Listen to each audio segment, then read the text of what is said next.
Beating it like.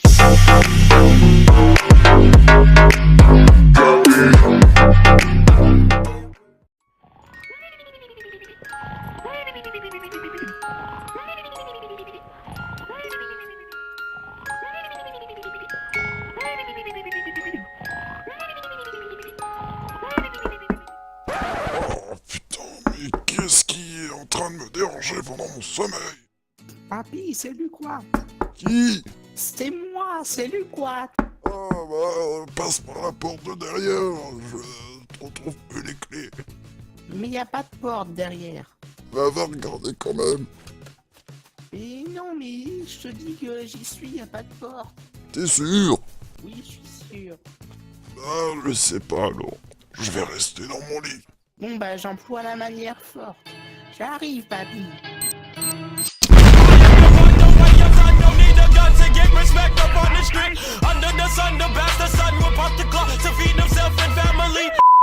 Oh, mais qu'est-ce qui se passe?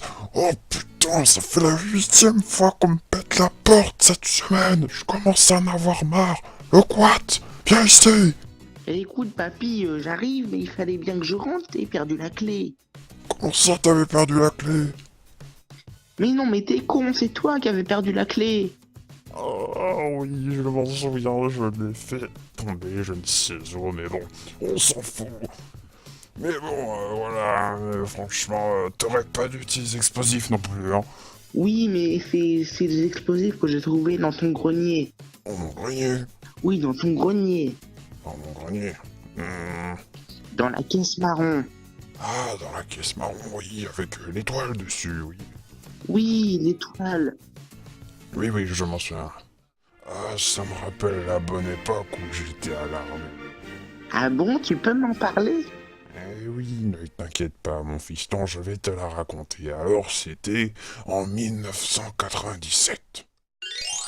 Mon escouade et moi, on avait été envoyés dans une zone assez confinée où des terroristes étaient enfermés avec un objectif qui était quand même assez délicat à utiliser, qui était tout simplement une bombe à retardement qui pouvait exploser quasiment tout le chalet en à peine une fraction de seconde. Donc du coup, on avait été envoyés avec mon escouade salopette. Souvent le sergent nous appelait comme ça parce qu'on était tous en salopette. Et on était envoyés dans ce chalet, donc on avait voulu prendre un plan d'attaque en tout simplement nous séparant.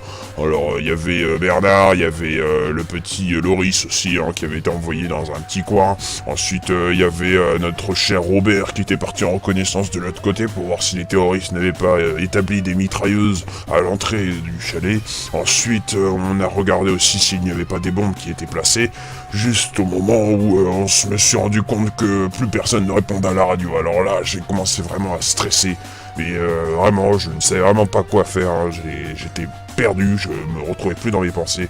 Et à ce moment-là, je me suis dit, faut que je pense vraiment à quelque chose d'appétissant ou quelque chose qui me remontera le moral. Donc du coup, j'ai pensé à une bonne poutine que j'avais mangée hier soir. Et à ce moment-là, je me suis retrouvé dans de meilleures conditions de conduite et dans de meilleures conditions pour pouvoir tenir mon arme.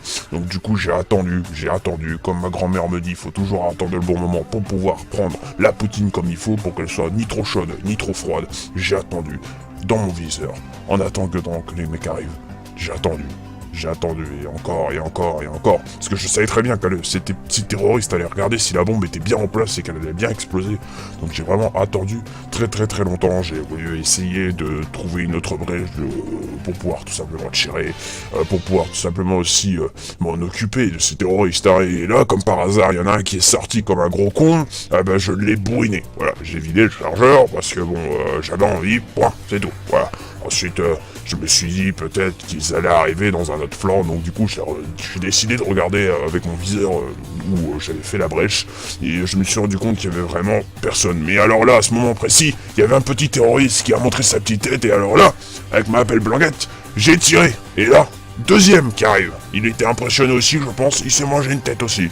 Et là, à ce moment-là, la précipitation, elle a été contrôlée, et là j'ai pu vraiment attendre longtemps, parce que il faut pas oublier mon petit Lequat, c'est que la précipitation ne résout rien, il faut attendre. L'attente c'est la meilleure solution dans toutes les situations. Et là, Dans mon viseur, je ne voyais encore personne. J'avais encore quelques brèches, des barricades qui étaient ouvertes, et là, bim, un deuxième gars, un troisième, et un troisième gars qui est arrivé. Je l'ai bourriné, et là, on peut voir vraiment que ils avaient ouvert carrément leur système de défense avec les fenêtres blindées. J'ai commencé à refaire une petite brèche et à voir s'il y avait encore des gens. J'ai lancé mes dispositifs pour voir si vraiment ils étaient encore là, et j'ai encore attendu. Alors là, j'étais vraiment dans des mauvaises conditions, parce il en restait encore même un, et à ce moment précis, il est arrivé au bon moment. Je suis entré dans l'objectif, j'ai voulu désamorcer cette bombe de moi-même, et là, qu'est-ce que je vois? Une petite face qui bouge, et là, bim, la petite tête, et là, j'ai pu sauver le monde, et j'ai pu venger mon escouade.